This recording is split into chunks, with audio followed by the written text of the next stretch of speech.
might think that getting into the IT field is impossible without a computer science degree, but Tech Coach Ralph is here to prove you wrong. Get ready for some jaw-dropping revelations on how to break into this lucrative industry. Listen up, tech enthusiasts! Are you ready to break through into the IT field, but feel like you need a computer science degree to make it happen? Think again! Tech Coach Ralph has some exclusive, mind-blowing secrets to share with you. Get ready to be blown away by his jaw-dropping revelations on how to break into the tech industry without a computer science degree. So get your notepad ready, because Tech Coach Ralph is going to change your life forever. Buckle up, because you're about to embark on a journey to success in the IT field.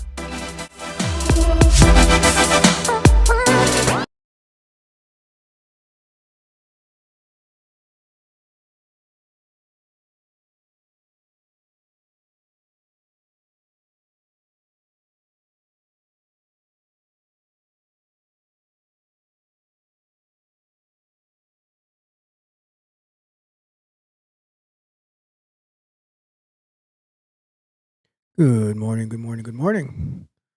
Today is Wednesday, January 31st, 2024, the very, very last day of January. We have made it out of the first month. Well, just about. We have about 15 hours more or less to go before we are officially in February. So, how is the new year going for you? Right? For me, it's been busy, it's been fun, a lot of growth, a lot of focus, like we spoke about last night. Staying focused, that is the theme, the goal of 2024. So we can get to where we want to be, so we can accomplish our goals and our missions and, make plans and conquer those plans. All right. So that is where we are at. If you do not know who I am your host of the Tech Coach Ralph channel. I am Tech Coach Ralph. This is the Koffee and Kata show. And of course, we are engineered to win. All right. So Koffee and Kata, what we're going to do, we have our cup of coffee. Get it closer. Cup of coffee.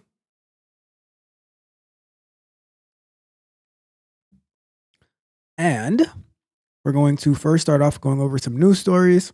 And then we are going to jump into our coding challenge. We're going to continue with so Mondays and Wednesdays, we're going through the Chaos Camp challenge of automating, interacting with the OpenAI API. And see, like, we're just going to, and what we've been doing is we've been going through what the tests are, like what we need to validate. And then we're going to go back and tweak the validation, because right now, a lot of things are like, we're not getting the exact expected results because AI can respond with whatever it wants. So we need to figure out a way to handle that. So been thinking about ways to do that. We'll talk about that a little bit more as we get into it. Let me start off by saying good morning to you, BPs, and my guys in the chat. Operation Tech Takeover. It says peace and blessings.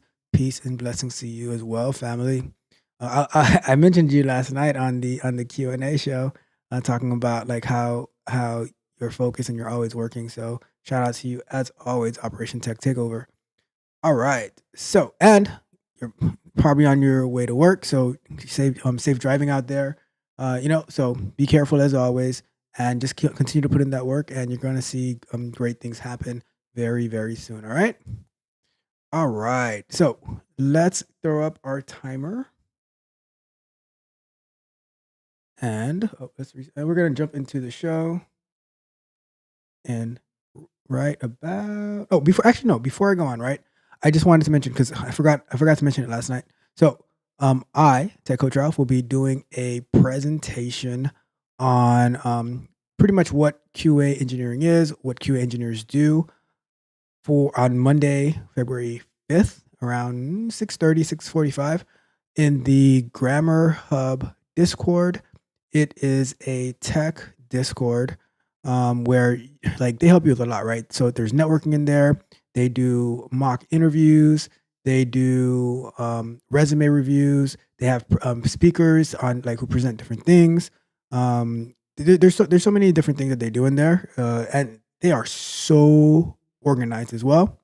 So I had got an invitation to join that Discord from a young lady named Maria, and so I jumped in there, and I've been speaking to the folks in there, and they have meetings every Monday, right? Like clockwork, and they have like different topics. Very, very, very fun group. So let me, just in case it doesn't make it into the chat, let me go ahead and post it in the chat right now so that you can take a look at there and see what they have going on, right? But I'll be doing a presentation on QA on Monday, and you can like totally like join. It's free, and like I pretty much almost everything that they do is free from what I've seen so far. And they as well they have in-person meetups, just cool people. So let me post that into the chat. I don't want to forget that. I wanted to mention it last night, but yesterday was a crazy day, to be honest with you. So happy to make it through. But let me post that in there. Feel free to join, and you can level up from there. And that is the link, right? Make sure. Yep, that's the link. So you should be able to get in there. Let them know that Tech Coach Ralph sent you. And yeah, let's go out there and let's win together. All right. So, and I'll just put it on the screen right here. So there it goes. There goes the Grammar Hub, not grammar with the A, but grammar with the E, Grammar Hub Discord. Join there and go ahead and see what's going on in there. Right. And we have my guy in the chat says, this Solution Trucking Channel says, good morning. Good morning to you as well. How is it going? How is it going? So happy to have you here. I appreciate you. I appreciate all of you guys, All right. So, like I said, let's get into the news topic, the news topics of the day. And solution. You're probably like, we'll probably cover the same of these topics a little bit later today on the Millionaire Morning Show. So we shall see. All right. Okay. So let me throw up our 5 minutes. And let's get to the first one. All right. Let's go to and all right. So the first one, and I'll zoom in one more time on this one. So IBM to managers, return to office or leave. So managers at IBM are facing a new ultimatum: move close to an office or get a new job, according to a January 16th internal memo seen by Bloomberg. Effective immediately, all U.S. managers must be in office at least 3 days a week, and their badge swipes will be tracked and shared with supervisors and HR, said Senior Vice President John Granger in the note. Managers who don't live within 50 miles of an IBM facility, a source told Bloomberg, must move closer by the beginning of August or separate from the company. In a statement, IBM confirmed the general outline of the new mandate, adding that face-to-face interactions make us more productive and innovative. CEO Arvind Krishna has been a vocal proponent of return to office, telling Bloomberg in May that remote workers won't be promoted as frequently as those who work on site. The company said last week that it expects to cut an unspecified number of jobs in 2024. Office attendance stayed basically flat in 2023, per data cited by Bloomberg. For the 10 largest U.S. business districts, it sat around half of pre-pandemic numbers. So that is going to be an interesting uphill battle. We shall see. They said they believe that being face-to-face makes us more productive and innovative. We shall see. We shall see how that turns out for IBM. With the size that they are, maybe they'll be able to make through, but not all companies have that ability to. It is for managers, but I don't know. We shall see. All right. Let's move on to our next one. So this one says Judge nixes Elon Musk $56 billion Tesla pay. A Delaware judge nullified Tesla's CEO's nearly $56 billion compensation package, agreeing with a shareholder who contended in a lawsuit that Musk's pay was too extravagant. What? Okay. Delaware Chancery Court Judge Kathleen McCormick also said that the process to approve Musk's 2018 deal was deeply flawed and Musk was too closely tied with people involved in the negotiating process. Tuesday's decision tasked the EV giant board with figuring out a new pay proposal. In the meantime, Musk could be knocked from his perch as the world's richest man in Bloomberg's billionaire index. Doubt Elon Musk really cares about that. Musk hasn't responded to the decision directly yet, although he can appeal it. He did post on X, "Never incorporate your company in the state of Delaware." That is an absolute fact. Okay. We're just gonna leave that at that. Judges. Okay, let's go to the next one. I don't have any commentary for that. This one says paywalls aren't working anymore. So a drastic cost-cutting measure oh my goodness, what's going on with me this morning? Still suffering from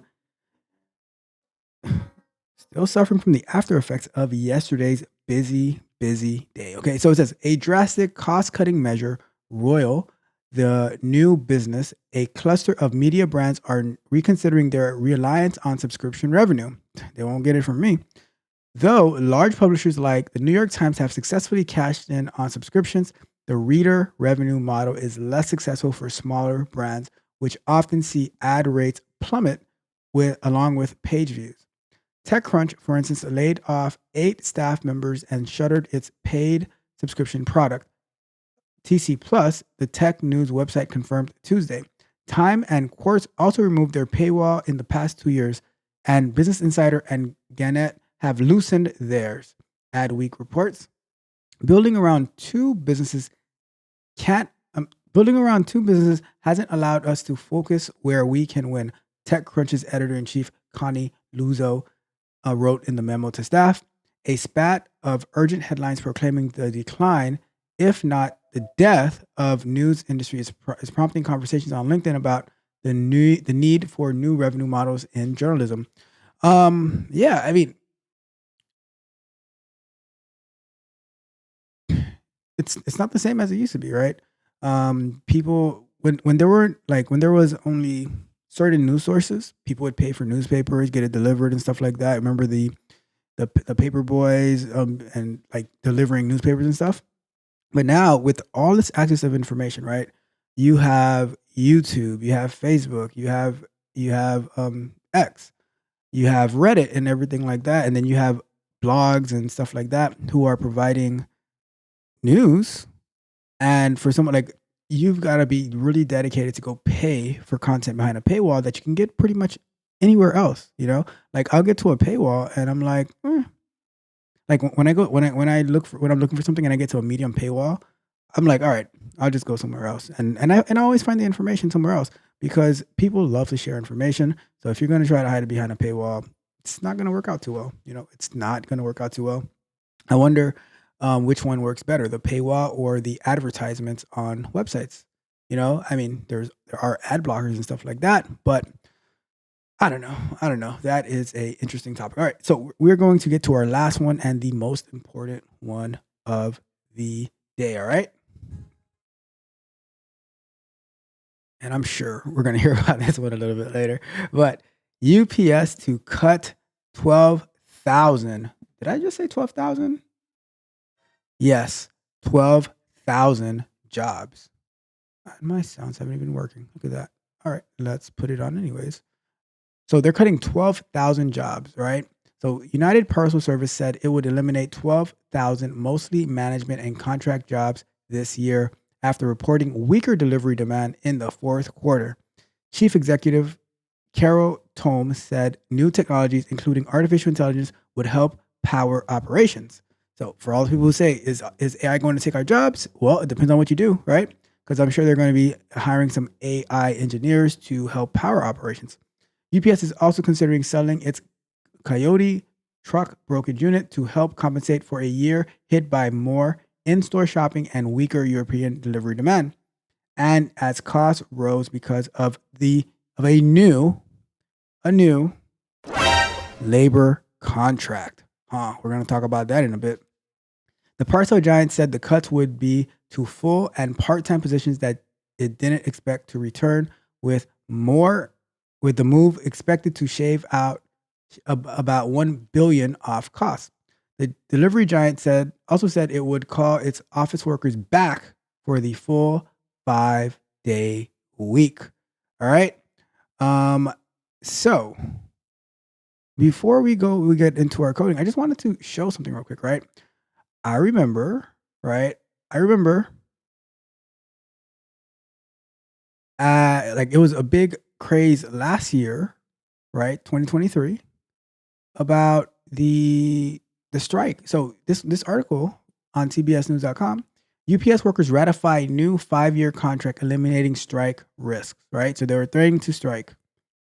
And this was back in August 22nd, 2023. This article was posted, right?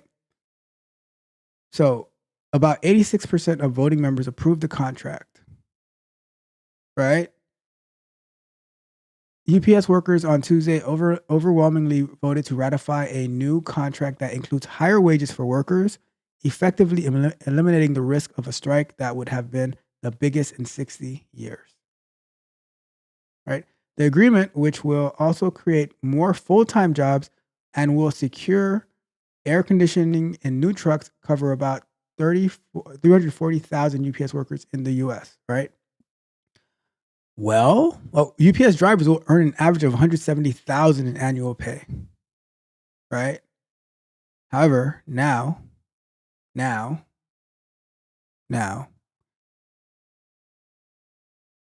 UPS has cut 12,000 jobs.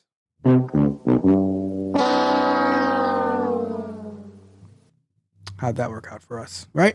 So we'll talk about this. We'll talk about the concept a little bit more tomorrow night on the Software Exploration Show about being grouped in, lumped in together, and are you willing to take one for quote unquote the team? All right. So those are our news topics of the day, and let's just read the headlines, because let's see what else is going on. Right. So UMG to pull its track from TikTok. Not exactly sure who UMG is. Fed seen holding rates steady. Apple Vision Pro reviews are in. Judge nixes. So we read that one. Starbucks sales slow after peaking.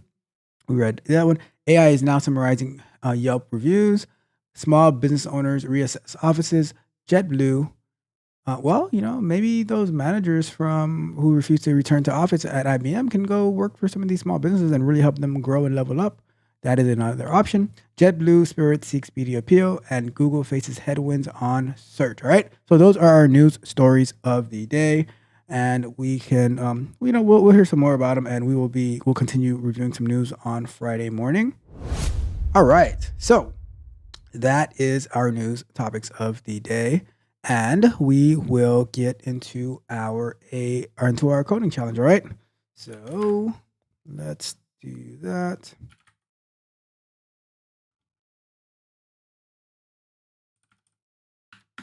Let me open my editor.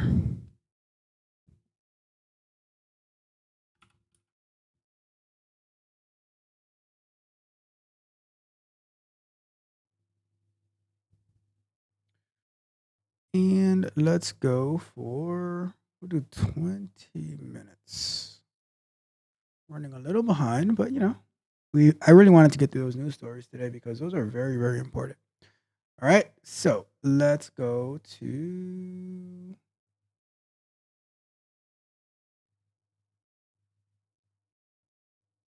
actually, we're going to do 15 minutes today because I do not want to keep anyone longer than they have to be, and I do have a lot of things to do. So we're going to go 15, and we're going to get to work. Okay, so let's transition over to the other screen.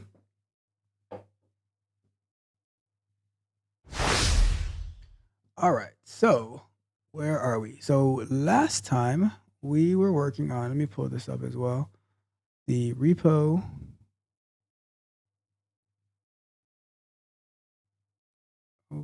AI test challenge. Right, cool. So we're doing AI test challenge on Chaos Camp. If we go to, so let's zoom in a bit. All right. So last time we did, we're working on response time, and we had to figure that out. But we didn't really quite finish on the long conversation one. So let's go back and revisit the long conversation, and then if we have, I doubt we have time in this 15 minutes, but we will continue with the response time if we do. If not, we'll pick that up on Monday. So let's take a look at our long conversations one. Okay. Okay. So prolonged conversation. And so that was our steps file. So we're using Python. We're using behave in order to facilitate this testing. Okay, let me see something real quick.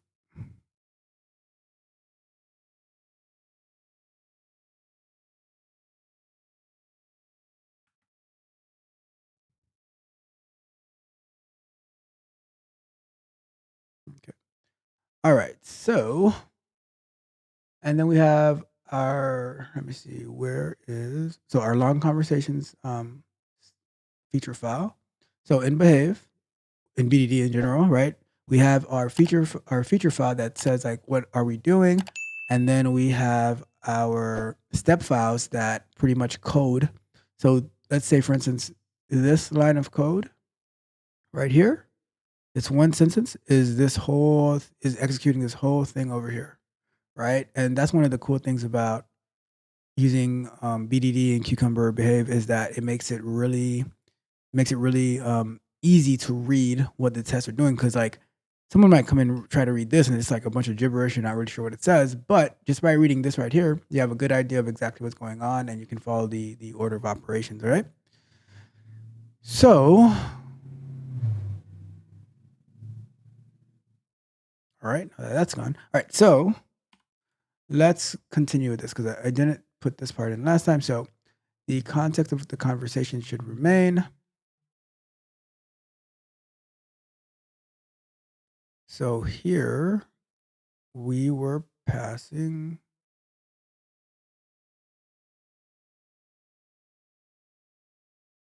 All right. So let's run this real quick just so we can see what exactly is going on. And then we shall continue. So let me see. Response time. So let's take out this work in progress over here. So we can.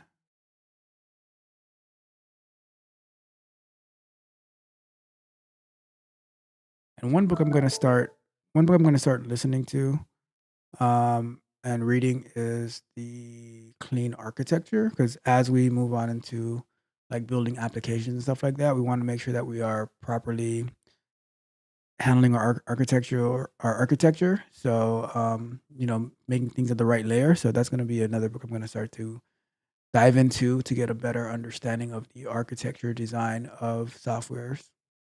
I have a decent concept of it, but um, we need to have that better theoretical, solid knowledge of it. Okay, so let's run this real quick. We're gonna throw on our work in progress tag, and when we go to do behave dash w, so dash w is to execute the work in progress tag. Dash k is to only show the relevant information for the test that's running. And we need our open API key as always, right? As always. So let's go ahead and do that. And should just set it as a path variable so we don't have to always do this over and over and over again. Let's see.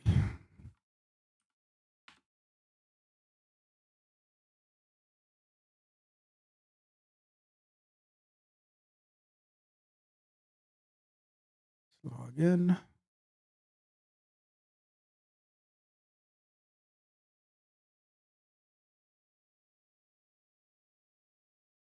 Keys.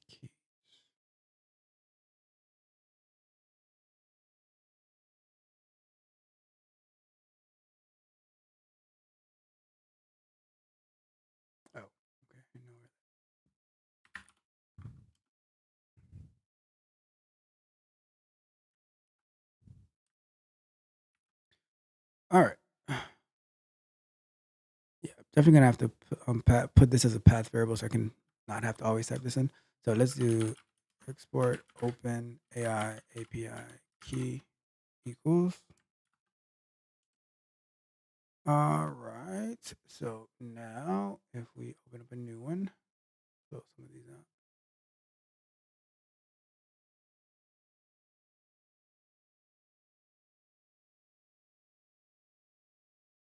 All right. So behave w dash k.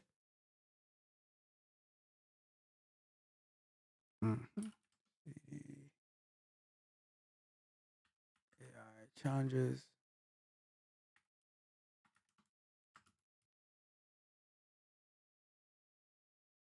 All right.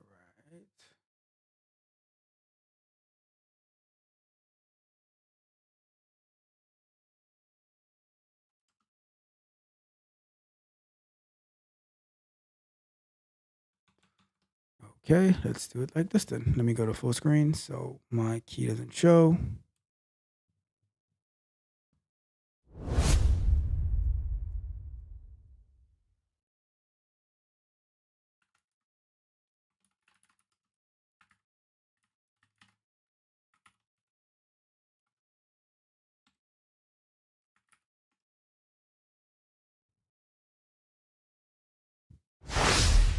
All right, so let's try that again. Behave.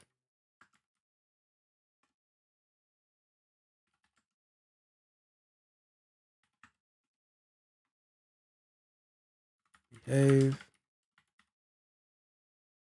All right, there we go. There we go.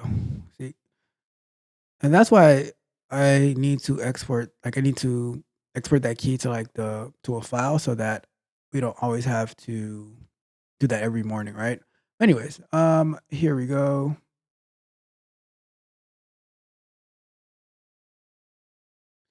So, now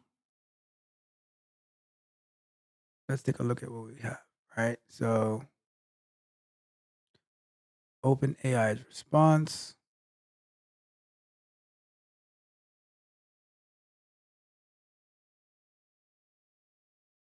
So what we can do here, and now, where's the one? Where's our steps file?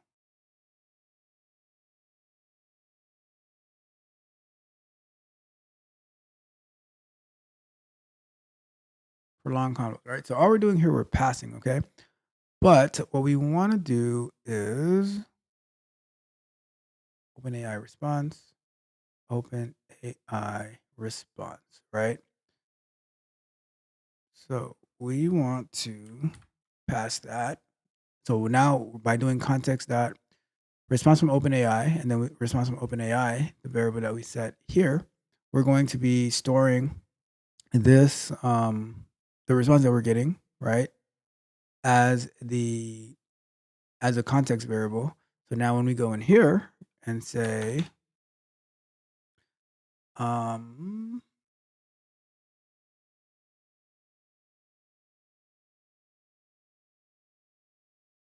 so if we were to just do something as basic as assert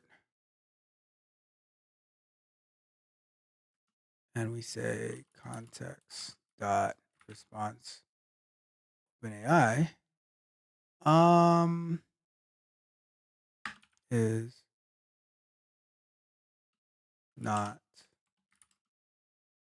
or let's say none, right? Let's do a simple assertion real quick. We're just going to say that it's not none. Um, and if it is, we should get an error. If not, it should pass. And what we can do is say,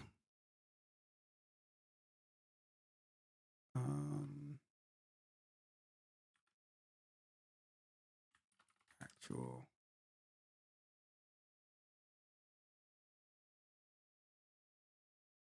response. We can throw that here, f string, and then we say context dot response from AI. All right. So what this validation is going to say is it's going to make sure that there's actual content in the response, right? And it's not null. And if it is null, then it'll show us whatever it has here. Okay. So very basic. So that's like I said, we're gonna go back and refactor this stuff so that we can get a more accurate and proper validation. But now, just so we can actually write the test, this is what we're doing. That's how we're setting it up, right? And then we can go back and more better hash out the validation. Okay, so let's give it another run.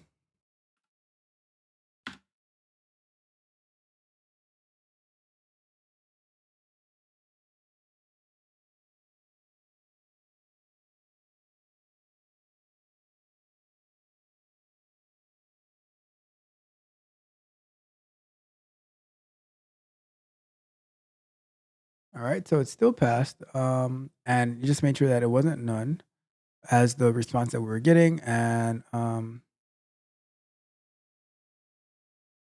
however, let's look at these. So let's look at the responses real quick, right? So we can have a better idea of what this test is asking us because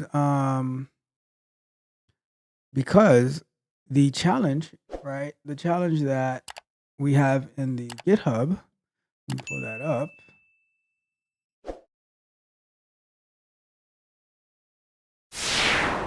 It says design a test that simulates a prolonged interaction with AI, ensuring that AI maintains context over a series of related prompts, right? So let's take a look at the response that we got from AI to see because so right now we're validating it manually, right? We're gonna need to find a way to validate it in a automated fashion, and that's gonna take like understanding what some way of processing what OpenAI is returning to us and putting it through some type of mechanism that's going to say what we're expecting, the idea of what we're expecting versus what they are giving to us to see. Like, you know, like I was mentioning the other day, get a score, right? Get a score on the level of accuracy. So we'll figure that out. But so let's say, starting with the first one, right? It says, I need some cool ideas to do with my child. Okay. So it gives us build a fort, a blanket, have a picnic, have a movie night, plant a small garden, set up mini science experiment, cooking or baking day, visit local museum, organize a family game night. All right. We say, my child is a boy. Says that's great to know. How can I assist you? So the context of saying that the child is a boy would be like, okay, what are some activities? Could you give me some suggestions of activities where it's more geared towards a boy, but OpenAI was like, okay, so what? I don't really care, right? So I'm like, all right, cool. So I'm like, it needs to be activities for a toddler, and it says, okay, so here are some activities for toddlers: sensory play, indoor obstacle course, Play-Doh, fun, bubble play, music and dance, nature walk, sensory painting, pretend, water play, story time, right? And puppet shows. Okay, so then I'm like, well, can you suggest one that's indoors, right? And it said, okay, how about indoor rock climbing? That doesn't really seem like it's for a toddler, right? Great physical activity that can be done indoors at a climbing gym provides. Okay, so this one is like, so this one I don't think it kind of switched context from activities to do with toddlers um to rock climbing, right? For now, it's for like yourself. And it says it shouldn't cost too much. And then it says to hire a wedding planner if you plan a simple and small wedding.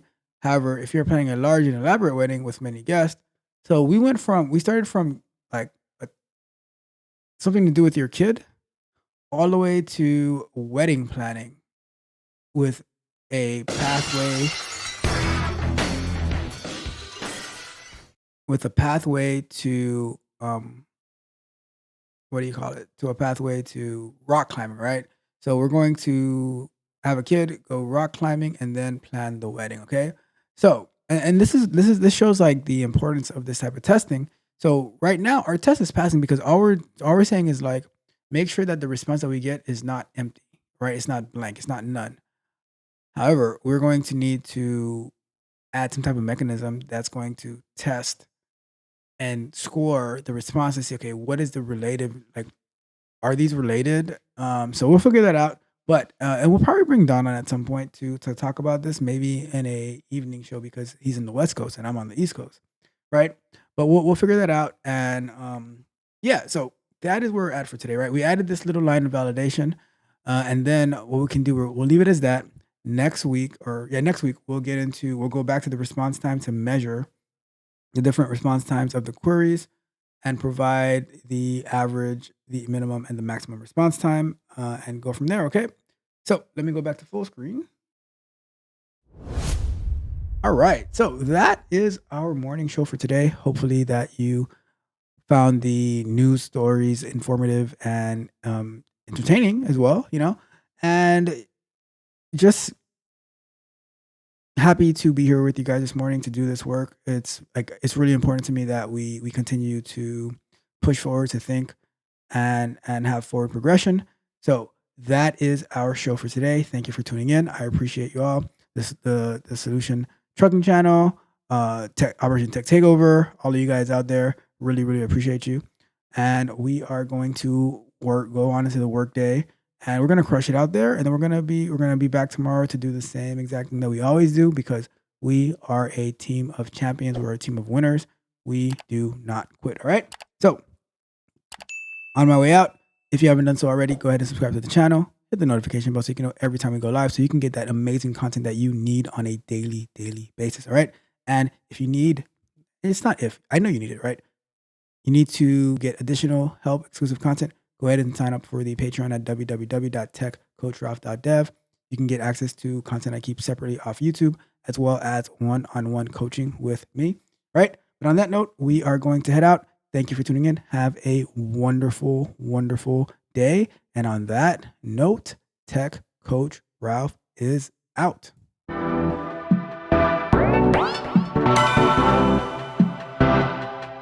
You might think that getting into the IT field is impossible without a computer science degree, but Tech Coach Ralph is here to prove you wrong.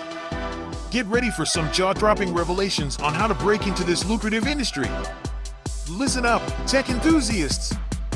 Are you ready to break through into the IT field, but feel like you need a computer science degree to make it happen? Think again! Tech Coach Ralph has some exclusive, mind-blowing secrets to share with you. Get ready to be blown away by his jaw-dropping revelations on how to break into the tech industry without a computer science degree. So get your notepad ready, because Tech Coach Ralph is going to change your life forever. Buckle up, because you're about to embark on a journey to success in the IT field.